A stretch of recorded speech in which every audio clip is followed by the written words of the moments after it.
చాలా సందర్భాల్లో చూస్తూ ఉంటాము bankers DRT proceedings SARFAESI act through initiate చేసి కూడా మీరు ఎంతో అంత కట్టండి నేను వేలం పాట ఆపేస్తాను అని చెప్తూ ఉంటారు.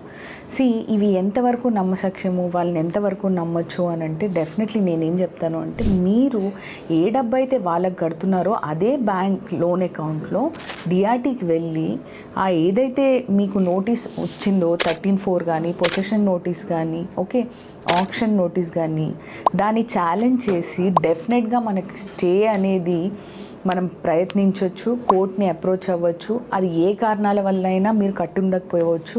ఆ తర్వాత ఆ బ్యాంకర్కి కట్టే అమౌంట్ అదే లోన్ అకౌంట్లో మీరు కట్టి అదే దాన్ని కోర్ట్కి చూపించవచ్చు. So it's you who have to decide ఎలా వెళ్ళాలి, మనం ఎటువంటి పాత్లో వెళ్ళాలి అని. Thank you.